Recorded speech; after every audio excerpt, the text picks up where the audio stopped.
Y ahora sí, en la mañana de Circo Freak recibimos con un fuerte aplauso, damas y caballeros, al señor Pablo Semán. Bienvenido. ¿Cómo Podemos estás? contratar una hinchada para que venga. Buenísimo que me dejaron la pantalla caliente. Con mucha... También estaba escuchando. Muy atravesados Sí, por la sí, historia, sí. ¿no? Obviamente, el testimonio. Todo lo que sea Maradona y Sí. algunas cosas que dijo Lana. Tremendo, ¿no? Tremendo. Sí. Bueno, de la historia del Diego a la historia de la sucesión del Papa Francisco, otro gran argentino. Breve sobre el cónclave. Algo y breve después sobre vamos lo que está pasando, a un sí. tema más preocupante, pero Sí. yo creo que hay un bando continuidad de Francisco, un bando más bien moderado y después hay un bando reactivo a Francisco. Y me parece que lo más posible es una alianza entre los que pretenden la continuidad y los que son moderadamente continuistas. Y entonces el bando reaccionario está ejerciendo una especie de chantaje con la posibilidad del lío, del cisma en última instancia. Ajá. Pero me parece que eso, sobre todo porque también como Francisco se hizo fuerte en un plano que no es solamente la iglesia institución, sino la conciencia católica y las masas y las audiencias. Todo eso genera una situación en la que yo creo que con diversos grados de acento, moderación y qué sé yo, se configura un mapa en el que creo 80% de las posibilidades del cónclave va a salir un papa de transición, de continuidad, con cambios derivados de la situación del mundo, de la relación de fuerzas en la iglesia. Eso me parece que es importante tener en cuenta. Y es probable que haya una resolución rápido. No digo que seguro, pero es probable que, por lo menos algunos hablan, todos estamos contactando fuentes vaticanas. Sí. Algunos hablan de que se podría resolver hoy. Yo creo que, no sé. Es ¿Hoy mismo? Sí, yo creo que es medio difícil, pero las personas que me lo dijeron me dan alguna confianza. Lo que pasa es que tienen un momento de muchísimas versiones, claro. Pero creo que antes del viernes vamos a tener, a más tardar el viernes, tendremos un nuevo pontífice y no creo que haya una revolución contra el proceso Francisco. Ajá. Me parece que eso todo puede pasar. Pero no es lo menos probable. No es que viene el contraataque, digamos. Claro, me parece que el proceso Francisco ejerció efectos y sigue ejerciendo efectos y se ve en la dinámica del cónclave, ¿no? Llegaron los periféricos, se van juntando, obviamente que tienen grupo de WhatsApp, ¿no? Pero claro. Reaccionaron rápidamente a algunas presiones que hizo el bando reactivo al proceso Francisco, digamos, el bando más implantado en la curia. Pablo, cuando tengamos ya el nuevo Papa seguramente charlaremos sobre lo que viene, pero ahora vamos a hablar del cierre autoritario. Sí, me empecé a hacer una cronología y a preguntarme a dónde vamos, ¿no? ¿Dónde termina esto? Y me aparecieron algunas imágenes y por eso decía el cierre autoritario, pero la cronología, a ver, antes del gobierno de Milei, el atentado contra Cristina Fernández de Kirchner. La muerte de un fotógrafo en el Obelisco, que yo no sé si alguien se acuerda o no, pero lo mataron o murió como consecuencia de una maniobra represiva totalmente fuera de lugar. Sí. El anuncio de espectacular represión el 18 y 19 de diciembre de 2023. Toda la persecución a los movimientos sociales. Sí. Lo que pasó con Pablo Grillo, con Becerra el fotógrafo, con Navarro, con Carlos Pagni, con la movilización de La Libertad Avanza contra el periodismo en general. A mí esta idea de no odiar lo suficiente. Claro, que reivindican el odio a los periodistas en un contexto de agresiones físicas a periodistas y de imputarles las peores cosas, decirle a Pañi que es nazi, ¿no? Ese tipo de cosas. Me parece que, primero que habla de que el proceso de derechización y violentización de la sociedad argentina es de más larga data que elección de Milei, tal vez en ese contexto fue Claro. en parte elegido Milei, que la demanda de orden y la demanda de ruptura con el pasado a veces alberga esto o se ampara en esas demandas el gobierno para incentivar. Entonces me pregunto un poco a dónde vamos y lo que veo. Entonces tengo 3 referencias para pensar el cierre autoritario, ¿no?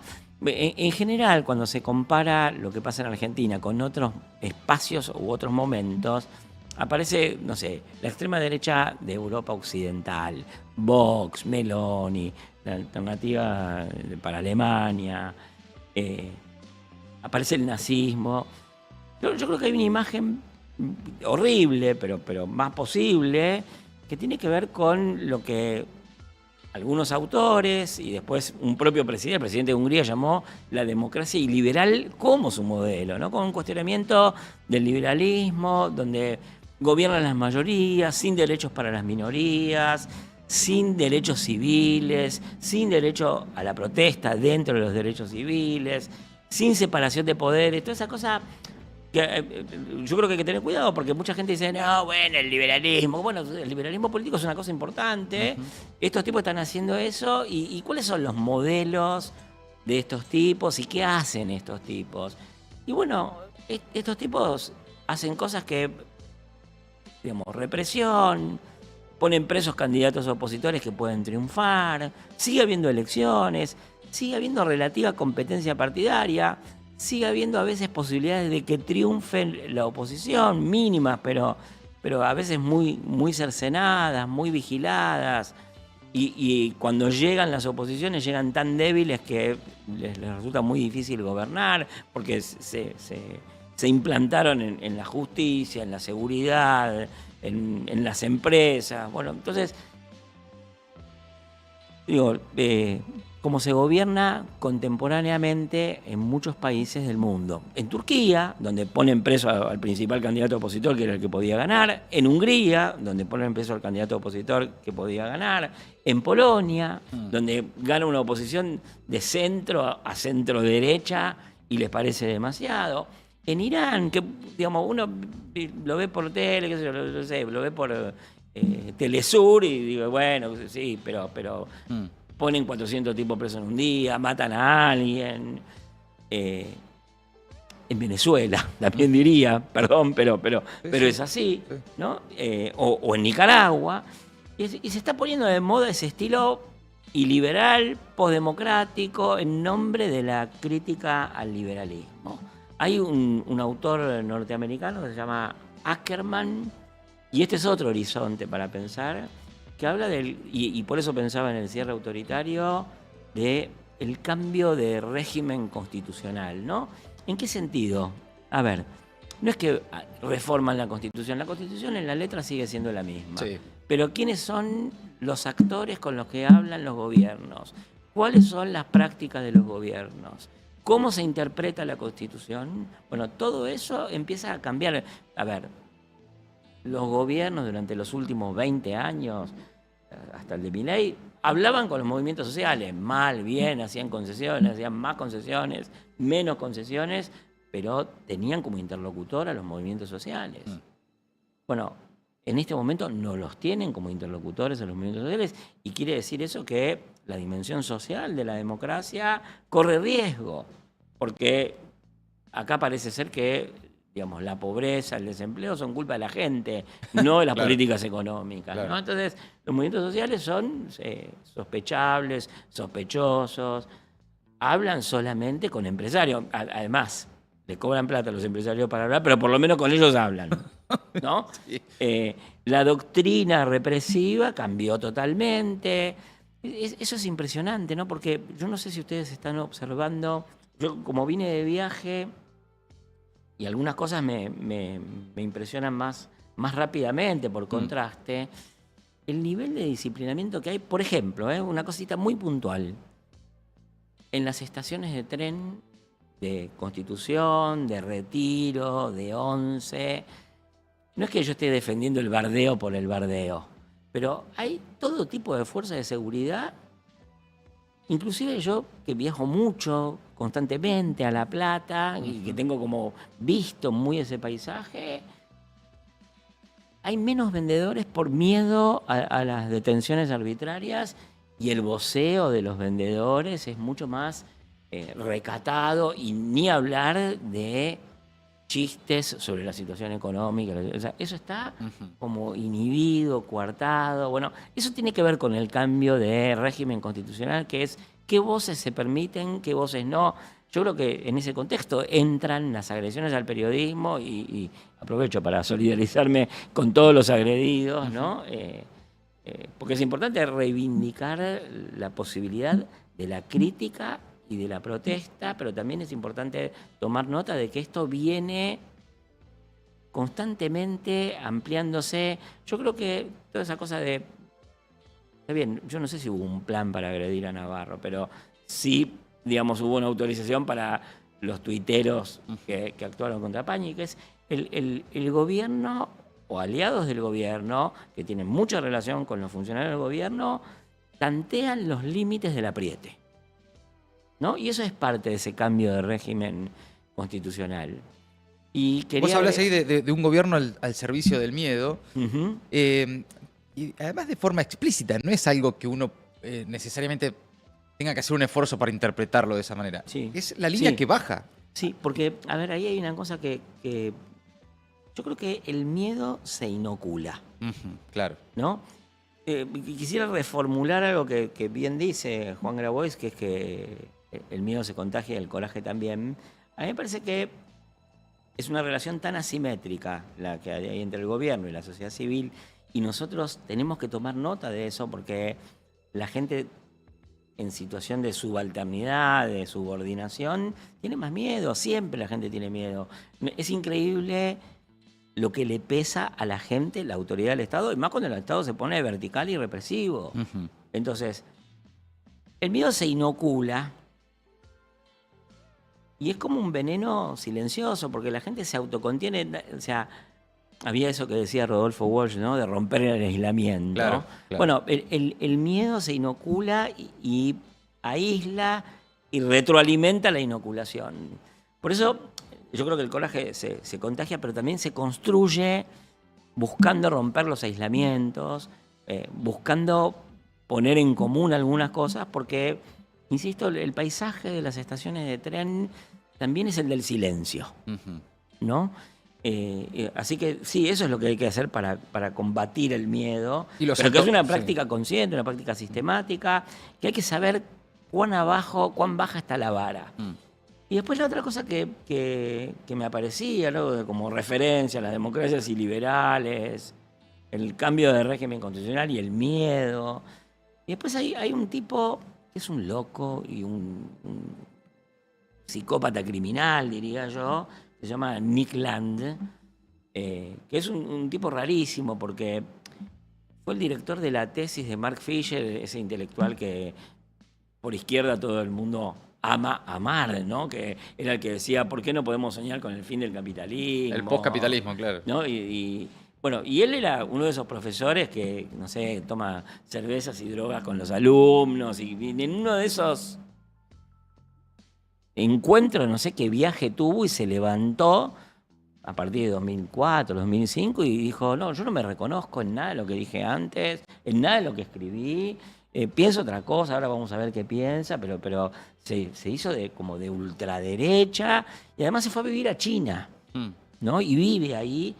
En Argentina ahora se está empezando a escribir sobre él, algunos autores ahí en el diario.ar, y en Perfil hay una nota de Rubén Ríos. Ajá. Y de Toño, no me acuerdo la hora, Toño Fraga creo que es el apellido, pero Alejandro Galeano fue el tipo que leyó esa y puso en contexto, ¿no? Hay que reconocerle el pionerismo a Alejandro en eso. Bauer en ¿cómo se llama? En Twitter, porque leyó eso en el contexto socioeconómico y político de la época. Y el tipo se va a vivir a China y desarrolla toda una idea crítica de la democracia occidental, ¿no? Dice, la parálisis de Occidente es producto de la democracia. es producto del estado de bienestar. El estado de bienestar y la democracia amparan sujetos que degradan la especie. Porque estamos cuidando a los débiles y qué sé yo, entonces estamos reproduciendo una sociedad débil. Y entonces él dice algo que toma como opción política. Hay algunos teóricos que dicen que todos los sistemas tienen la voz y la salida, la participación o irse a la miércoles, ¿no? Y entonces él dice, lo nuestro, y él dice, desde hace 500 años, pensando en los tipos que se fueron de Inglaterra y fueron a Estados Unidos y colonizaron, los peregrinos del Mayflower, los puritanos y los disidentes religiosos, optaron por la salida. ¿No? Y nosotros tenemos que optar por la salida. No tenemos, o sea, la democracia no nos importa, los debates de la democracia no nos importan.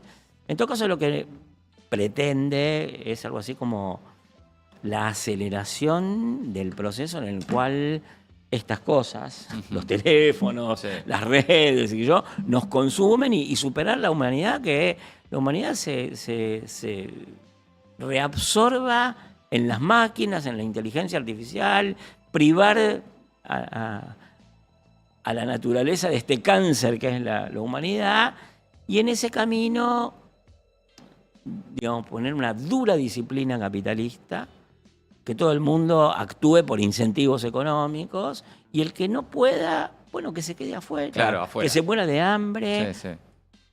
Tiene que ver, ¿no?, con este panorama de censura, de crítica al derecho crítica no, violación del derecho a la protesta. Y el tipo tiene una idea, ¿no?, que es que hay ficciones, lo llama hiperstición, que producen su propia realidad. Es interesante, ¿no?, porque el tipo dice todo esto, dice, Occidente no va a superar a China si no hace todo esto que yo digo. Claro. ¿No? Si no supera la democracia, si no acelera el proceso, si no prescinde de los débiles. Claro. Un poco... Sacar digamos, lastre, ¿no? Sacar lastre, Claro. que estén solo los que son de bien, los humanos de bien. Claro, ¿no? los argentinos de bien. Entonces, pero él produce este relato de China y yo pensaba, ¿no? Es un poco como unos personajes que aparecen en Harry Potter, que son los dementores, Sí, que son claro. los tipos que te comen el alma. Claro. ¿No? Y él es un dementor de Occidente, permanentemente. Claro. Es un crítico del alma de Occidente, con lo cual, ¿viste? No sé exactamente cuáles son sus intenciones, pero acá viene lo que quería decir después de todo esto. Sí, nombré un montón de autores. ¿Saben qué? No importan los autores, Ajá. porque estas tres ideas de el cuestionamiento a la democracia en el presidente Orbán, la idea de cambio de régimen político que la describe Ackerman, o esto que dice este tipo que es Nick Land, no importa, no hay que hacer una especie de rastreo policial, este influyó en otro, y después este se lo dijo al otro y uno se lo dijo a Milei. No, lo que pasa con estos tipos es que están interpretando una posibilidad del sentido común de la época. Ideas como esas se le puede ocurrir a cualquiera. Probablemente a Nick Land se le ocurren mejor, las escribe mejor porque es un literato Claro. y es un dementor. Las ordena pero, mejor. Pero no importa, esas ideas aparecen en el subte, De que la en el dem- tren, sí, de que la de un democracia tipo no que sirve. ve uno vendiendo. O sea, todo el mundo dice, hay que ser emprendedor, pero vos no podés vender. ¿No? Me parece que eso es lo importante. Que yo la verdad que por vicio de profesor nombré los autores, Está bien, porque claro, tienen sí, sistematizadas las ideas. Sí, sí. Pero saben, esas son ideas que están en este sentido común y son las que apuntalan el cierre autoritario. Bueno, yo creo que ese es el horizonte que tenemos enfrente, eso es lo que tenemos que enfrentar. Y frente a esa inoculación de miedo y a través de los más diversos medios, es que nosotros debemos reaccionar construyendo el coraje para que se contagie. Es muy interesante siempre escuchar a Pablo Semán. Amigos, amigas, un placer. Vamos a empezar a decir profe. No, por favor, no. No quiere, pero es casi una clase, viejo, esto. Y además es interesantísimo pensarlo en un contexto de muchas referencias, ahí te llevo a conversaciones de los últimos días, a contramano de eso, ¿no? El Eternauta, ¿no? Esta historia del nadie se salva solo, el héroe colectivo y qué sé yo. Yo pensaba en hablar del Eternauta y no voy a hablar del Eternauta. No. Pero te lo meto yo, porque estoy fanatizado. No, porque sí, me parece importante. Bueno, veníamos de hablar de Francisco y su legado. Sí, No, claro. pero, a ver, yo creo que hay que distinguir la obra de la recepción. Ajá, Yo está bien. yo leí la historieta, pues soy una persona antigua, entonces tuve contacto con la historieta. Lo viejo funciona, Juan. Y nada, tenía lecturas, Sí. visionados, atrasados, todavía no lo empecé a ver. Sí. Y lo voy a ver y estoy seguro que me va a gustar, porque aparte a mí me gustó la historieta, y me gustó la historieta de la época en que la gente como ustedes y nosotros decía, no, yo no leo historietas, ¿no? Como Darín, yo Claro. no veo cine argentino, ¿no? Sí, sí. Bueno, haciendo burla lo que decían, Sí, yo sí. no veo cine argentino. Pero yo creo que con la recepción es otra cosa, porque tenemos un poco el síntoma de la secta grande, ¿no? Sí. A ver, quienes pertenecen a una cultura política no pueden sino aspirar a que esa cultura política sea mayoritaria, ¿no? Uno no se puede conformar con el 20%, con el 30%, salvo Derrotas que seas... dignas. Claro, salvo que seas del bando de las derrotas dignas Claro, y claro. luchar importa, ¿no? También hay que ganar, viejo, Claro. ¿no? Entonces hay que ser más bilardista. Entonces, Claro, en, claro. en el campo de la derrota digna, todo el mundo se ilusiona porque, claro, a ver, como nuestra cultura política, en algunos casos, no en todas, viene del bullying de la minoría, de ser bulineados por ser minoría, cuando nosotros encontramos un 20% de ambiente, de audiencia, de cosas que nos cobijan, y no sos el único extraño que Claro. va con el librito de cuentos progre a la escuela y te dice, ¿y ese qué? No, yo quiero uno de aventura, ¿no? Claro. Bueno, o sea, cuando uno tiene esa receptividad, se ilusiona con que es más de lo que es. Yo lo que veo es una reacción demasiado ufanista. Dicen, no, bueno, qué sé yo. Pasó exactamente lo mismo con todas las cosas de Netflix, porque hay que entender que Netflix es un nicho, es para nosotros, no es para todos los demás. ¿No? Yo lo discutí en Blue Sky con uno que me decía, no, bueno, pero esto es mejor que la gente que consume Romina no sé qué, esto, la que no sé. Digo, no, mira, son otros públicos, o sea, no tienes idea. Hay cosas que las consumen por millones y millones de personas. Esto sigue siendo un nicho. Estamos contentos, sí. Me gusta la serie, me va a encantar porque me encantó la historieta. Ahora, no hagamos Hay como una no. milonga de la recepción, que esto es algo así como la reversión, ¿no?, de la situación que estoy describiendo. Tampoco es que esa situación es irreversible y no es que uno no hace nada y puede usar el Eternauta para eso, pero... Hay como una necesidad de festejar goles, Pablo. Claro, bueno, pero o sea, Claro, sí, pero cuando, una vez, yo les quiero contar una cosa. Yo jugaba al básquet de chico, Sí. con esta altura, ¿no? Base. Pero viví Claro. en Córdoba y nada, el básquet es un deporte Sí, popular claro. y con nuestro equipo perdimos 63-3 y festejamos el doble y el tiro libre. Es una locura, ¿no? Claro, perdimos por 60 puntos, pero bueno. Bueno, Pablo, un placer siempre, gracias. Bueno, gracias a vos. Pablo Semana en Circo Freak. Amigos y amigas, así llegamos al final de esta mañana. Esta mañana cargada de cosas. Loco, me voy de acá sabiendo mucho más que hace 2 horas, de repente. Es como que aprendí un montón de cosas en 2 horas. Es un tiempo prudente para aprender algo. Sí, sí. O sea, 2 horas. Si yo aprendiera algo una vez por día ya sería mucho. Pablo Semán, gracias, amigo. Gracias a todos. Gracias. Nos vamos a reencontrar mañana a las 10 de la mañana acá en Circo Freak. Ya llega Flor Halfon con Elijo Creer. Mucha información. Están pasando muchas cosas. Flor, ¿ya sabés quién va a ser el nuevo papa? ¿Lo traes? Trae el nombre del nuevo papa. Flor Halfon en instantes te cuenta quién va a ser el nuevo papa. Hay una cosa muy espectacular, perdón, que está pasando. Es que se está poniendo mucha guita en apuestas Sí. para ver quién es el nuevo papa. Es como que Francisco tendría que levantarse y decir, pero ustedes son idiotas. No entendieron nada, están apostando timba para ver capitalismo al No, palo. aparte creo para ver que quién va a ser el nunca nuevo se papa. barajaron tantos nombres Sí. y es la primera vez que yo creo que la elección o el cónclave, digamos, Sí. es tan masivo en audiencia. Claro, ¿no? tiene rating. Sí, rating, tiene claro. rating. Quedó, O sea, quedó caliente la cuando pantalla. fue lo de Francisco, más Claro. o menos, pero... Quedó caliente la y pantalla. antes menos, ¿no? Con Ratzinger, o sea... y en importaba nadie. la época de Juan Pablo Claro. II era otra historia. pero Nunca esto tuvo de- tanto rating un cónclave. Claro. No lo deben poder creer en el Cuando fue el Vaticano. Mundial 90 era el Mundial de la edad moderna del fútbol. Claro. Bueno, este es el cónclave de la edad de la mediación masiva. Extraordinario. Amigos y amigas, gracias por estar ahí. Como cada mañana nos reencontramos a las 10. Bueno, ¿hoy qué hay? ¿Hoy qué hay? ¿Cómo viene además? ¿Cómo viene la tarde? ¿Sorpresas? Hoy no hay spots, la fábrica de spots. ¿Y mañana no vuelve la fábrica de jingles mañana? Ah, tope de gama, gelatina. Estamos con todo, ¿no? Tenés que hacer un jingle, Pablo. Sí. Tenés que- El problema es que lo cante alguien. Digamos, yo lo puedo hacer, pero... Bueno, amigos, gracias por estar ahí. Se quedan con Flor Halfon. Hasta mañana. Adiós.